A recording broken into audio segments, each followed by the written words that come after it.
नमस्कार, बहुत स्वागत है आपका। मैं हूं आपके साथ ऋतु ज्ञानवानी। राष्ट्रपति चुनाव के लिए आज काउंटिंग होगी। सभी राज्यों से बैलेट बॉक्स दिल्ली पहुंच चुके हैं। चुनाव के लिए 99% से ज्यादा मतदान किया गया। एनडीए की तरफ से द्रौपदी मुर्मू राष्ट्रपति पद की उम्मीदवार हैं, तो वहीं विपक्ष ने यशवंत सिन्हा को भी मैदान में उतारा है। द्रौपदी मुर्मू की जीत तय मानी जा रही है। द्रौपदी मुर्मू को एनडीए के घटक दलों के अलावा BJD, Akali Dal, BSP, TDP और वाईएसआरसीपी का समर्थन मिला है। राष्ट्रपति चुनाव में किसी भी उम्मीदवार की जीत के लिए बहुमत का आंकड़ा 5,43,216 है।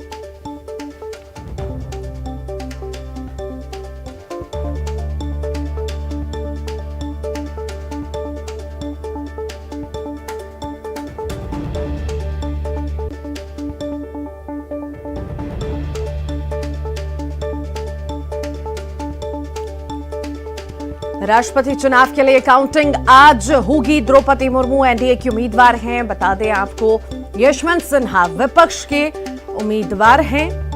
द्रौपदी मुर्मू की जीत लगभग तय मानी जा रही है। राष्ट्रपति चुनाव के लिए काउंटिंग आज होगी। द्रौपदी मुर्मू एनडीए की उम्मीदवार हैं, तो वहीं यशवंत सिन्हा विपक्ष के उम्मीदवार हैं।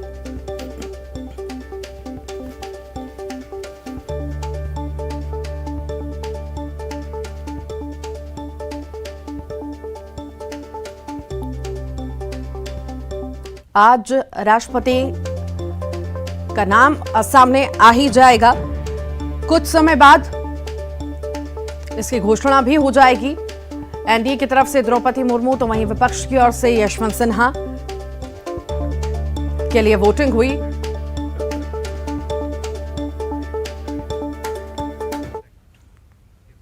और इसी पर अधिक जानकारी के लिए अनूप गुप्ता हमारे साथ दिल्ली से जुड़ गए हैं। अनूप, आज ऐतिहासिक दिन है। आज 15वां राष्ट्रपति हमारे देश को मिलने जा रहा है, या यूं कहें आदिवासी राष्ट्रपति मिलने जा रहा है।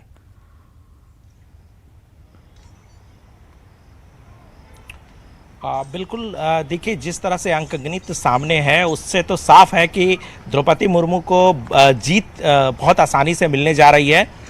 बीजेपी इस भरोसे है कि पिछली बार जिस तरह से रामनाथ कोविंद भारी मतों से उनको जीत मिली थी, उससे ज़्यादा मतों से इस बार द्रौपदी मुर्मू की जीत हो, इस भरोसे पर बीजेपी लगी हुई है। 11 बजे से मतगणना शुरू होगी और इसके लिए राज्यसभा सचिवालय ने विशेष तरीके से व्यवस्था कर रखी है। और उसके बाद समय समय पर ये मीडिया को बताया जाएगा कि कितने कितने मत यशवंत सिन्हा और द्रौपदी मुर्मू को मिल रहा है। और जानकारी के मुताबिक 3 से 4 घंटे में पूरी स्थिति जो है वो साफ हो जाएगी।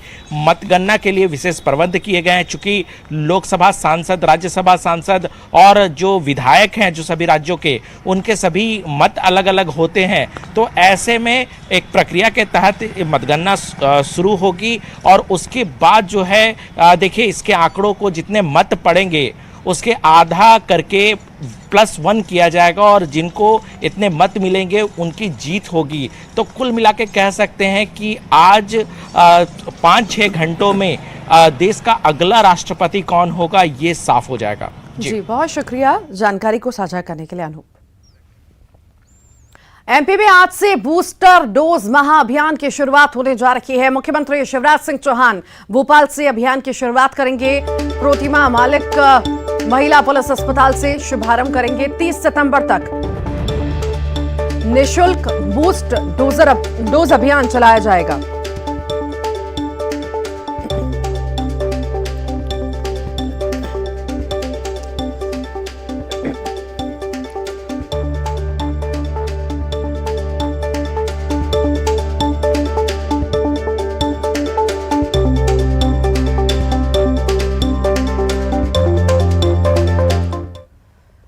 निकाय चुनाव के नतीजों पर मंथन होगा। जी हां, बीजेपी दफ्तर में वीडी शर्मा समीक्षा बैठक करेंगे। कमलनाथ कांग्रेस दफ्तर में बैठक करेंगे। तो अब निकाय चुनाव के नतीजे आने के बाद मंथन का दौर भी शुरू हो चुका है। बैठकों का दौर शुरू हो चुका है। आज खास बैठक बीजेपी की, तो वहीं कांग्रेस की भी होने जा रही है। महामंथन होगा कि आखिर किस तरह से रणनीति 2023 के लिए तैयार की जाए, कहां कमियां रह गई जिस वजह से कौन सी सीट नहीं मिल पाई, कहां पर कमी रह गई, उन पर मंथन किया जाएगा। मध्य प्रदेश कांग्रेस आज प्रदर्शन करेगी। केंद्र के खिलाफ कांग्रेस प्रदर्शन करेगी। रोशनपुरा चौराहे पर कांग्रेस के कार्यकर्ता जुटेंगे। सोनिया गांधी से आज ईडी पूछताछ करेगी। रायपुर से खबर आपको बता रखे हैं। आज ईडी दफ्तर के बाहर कांग्रेस प्रदर्शन करेगी। केंद्रीय जांच एजेंसियों के गलत दुरुपयोग का आरोप लगा रही है कांग्रेस। कांग्रेस के दिग्गज नेता विरोध प्रदर्शन में शामिल होंगे। सोनिया गांधी को ईडी के नोटिस के विरोध में आज प्रदर्शन किया जाएगा।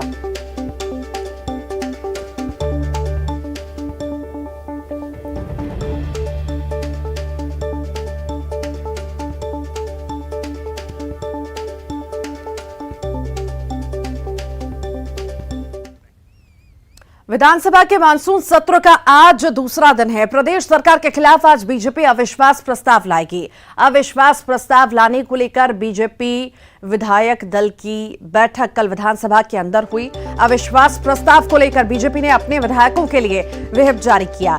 चीफ व्हिप शिवरतन शर्मा ने व्हिप जारी करते हुए पार्टी के सभी विधायकों को सदन में रहने को कहा। अविश्वास प्रस्ताव को लेकर विधानसभा को सूचना भी दे दी गई है। अकलतरा रेप मामले के पीड़ित परिवार को बीजेपी विधायक दल ने 1 लाख रुपए की सहायता देने का भी फैसला किया।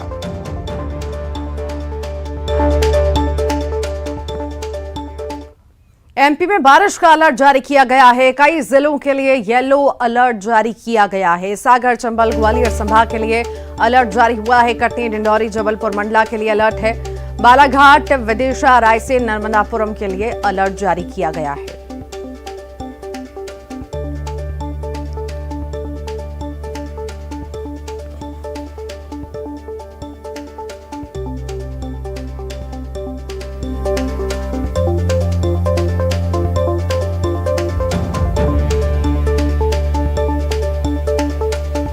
मध्य प्रदेश में भारी बारिश का अलर्ट जारी किया गया है। मध्य प्रदेश के कई सारे जिले हैं जहां पर येलो अलर्ट भी किया गया है।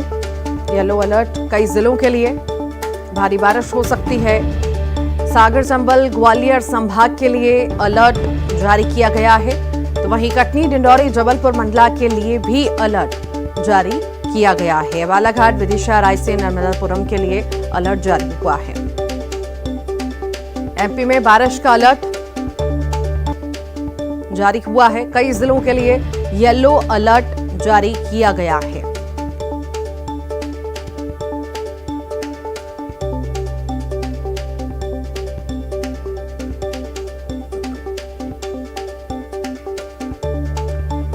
मध्य प्रदेश में भारी बारिश का अलर्ट जारी किया गया है। मध्य प्रदेश के कई सारे जिलों में भारी बारिश और अति बारिश भी हो सकती है। येलो अलर्ट कई जिलों के लिए जारी हुआ है।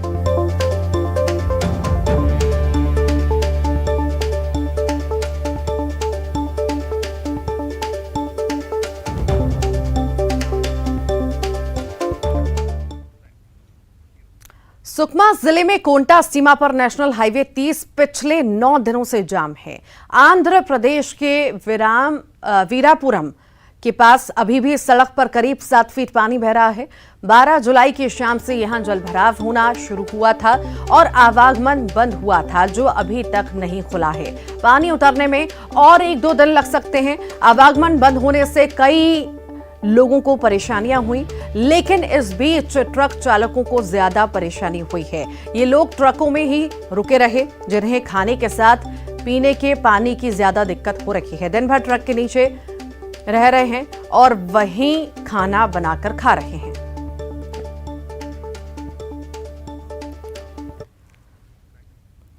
सरगुजा में भूमाफिया पर एक महिला को पीट कर मार डालने का आरोप है, जिसके विरोध में पीड़ित परिवार ने आईजी कार्यालय के सामने शव रखकर प्रदर्शन किया। मृतका के बेटे के मुताबिक उसकी मां को भूमाफिया उठाकर ले गए थे, जिन्हें छुड़ाने के लिए वो लंबे वक्त से प्रयास कर रहा था। पीड़ित जब पुलिस को लेकर मौके पर पहुंचा, उसकी मां गंभीर हालत में मिली। अस्पताल पहुंचाया, इलाज के लिए रायपुर ले जाया गया, जहां उसकी मौत हो गई।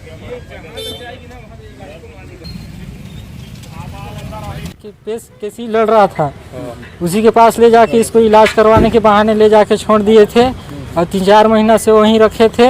मैं जब भी जाता था मेरे मामा लोग दलाल लोगों को फ़ोन करके बुला लेते थे और इसको आने नहीं देते थे वहाँ से। और जबकि अभी 12 तारीख को इसको तबीयत को बारे में मेरे को पता चला, नहीं जानता था मैं। अपनी माँ को पुलिस के मदद से लेने आया था यहाँ मजीरा में। मैं बोला चलिए सर, मेरी माँ को नहीं आने दे रहे हैं, आप मेरी कुछ मदद कीजिए। इसीलिए मैं पुलिस के पास गया और वहाँ से पता चला कि तुम्हारी माँ तो जिला चिकित्सालय में एडमिट है। यहाँ आके देखा तो सर बेहोश पाई गई इसको, और यहाँ से फिर उसके अगले दिन तुरंत रेफर कर दिया गया रायपुर 3-4 रात रुके सर। 15 तारीख को वहाँ एडमिट हुआ। उसके बाद 16, 17, 18 को इसका शाम को डेट हुआ। घर वाले थे, उनका आरोप है कि इसमें जो है कुछ ज़मीन संबंधी ये मामला था, विवाद था, जिसमें प्रारंभिक अभी जो पूछताछ करने से पता चला है कि इसमें उनका आरोप है कि कुछ लोग जो थे इनकी ज़मीन को लेकर उनके साथ विवाद चल रहा था।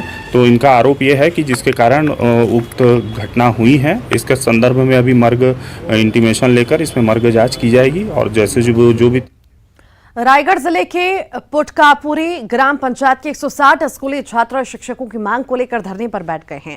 मामले की सूचना मिलते ही एसडीएम और बीईओ मौके पर पहुंचे। इन्होंने छात्रों और उनके अभिभावकों को आश्वासन दिया। उसके बाद मामला शांत हुआ। दरअसल पुटकारी के पूर्व माध्यमिक विद्यालय में 6वीं से 8वीं तक के बच्चों को पढ़ाने के लिए सिर्फ एक प्रिंसिपल और एक शिक्षक है, जिसकी वजह से छात्रों की पढ़ाई प्रभावित हो रही है। एसडीएम ने 2 और शिक्षकों की तत्काल व्यवस्था करने के निर्देश दिए। साथ ही जल्द ही कुछ और शिक्षकों को तैनात करने की भी बात कही।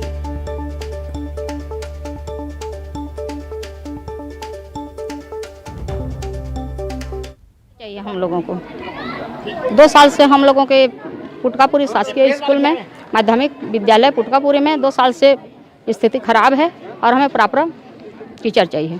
यहाँ 2 साल से तो मतलब ये है सर कि लॉकडाउन था। लॉकडाउन में तरीका से पढ़ाई भी नहीं हुआ। उसके बाद में मुश्किल से ले देकर बच्चों लोगों को मुश्किल से भेजे हैं स्कूल भेजे हैं मुश्किल से। अब जाके उनका पढ़ाई में इच्छा बनने वाला था कि 2 साल से मतलब यहाँ स्कूल टीचर नहीं है। यहाँ के प्राचार्य को 6 जुलाई को ही एक आदेश निकालने के लिए बोला था और शिक्षक व्यवस्था करने के लिए बोला था, क्योंकि ये स्कूल जो है उन्हीं के अंडर का स्कूल का है और उन्होंने इस पर कोई विशेष ध्यान नहीं दिया। इस कारण इस प्रकार की स्थिति उत्पन्न हुई है। आज फिर 2 शिक्षकों का वहीं से हम शिक्षक स्कूल में व्यवस्था करने का आदेश कर दिए हैं। शिक्षकों की संख्या पर्याप्त नहीं है और उनके अत्यधिक जो उनके पीरियड्स हो रहे हैं वो वेस्ट हो रहे हैं। तो उस संबंध में जैसे ही सूचना मिली हम यहाँ पर मौके पर उपस्थित हुए और ये पता चला है कि वास्तविक तौर पे यहाँ पर कक्षाएं लेने वाले 2 ही शिक्षक हैं। डीओ साहब से तत्काल बात किया है हमने और उन्हें बताया है कि और 2 शिक्षकों का आदेश अभी जारी किया गया है और आगे भी नियमानुसार और शिक्षकों की व्यवस्था की जाएगी। दुर्ग के गुरु नानक एग्रीकल्चर कंपनी के फैक्ट्री में हुए हादसे में एक मजदूर की मौत हो गई, जिसके बाद परिजन मुआवजे की मांग को लेकर फैक्ट्री के बाहर प्रदर्शन करने लगे, लेकिन प्रबंधन ने मुआवजा देने से इनकार किया, जिसके बाद परिजन और ग्रामीण आक्रोशित हो गए और कुम्हारी अहिवारा मार्ग पर चक्का जाम किया, जिसके बाद प्रशासन के वरिष्ठ अधिकारी पहुंचे और कंपनी प्रबंधन से बातचीत के बाद मृतक के परिजनों को मुआवजे के रूप में 1 लाख नगद और 9 लाख रुपए का चेक सौंपा, जिसके बाद ग्रामीण वापस लौटे।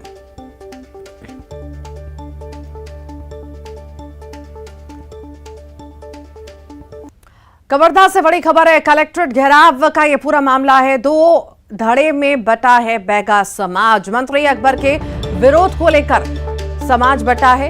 बैगा समाज के प्रदेश अध्यक्ष ने बैठक बुलाई है। बैगा युवा अध्यक्ष को पद से हटाया गया। कार्यकर्ताओं के साथ पूर्व अध्यक्ष आज घेराव करेंगे।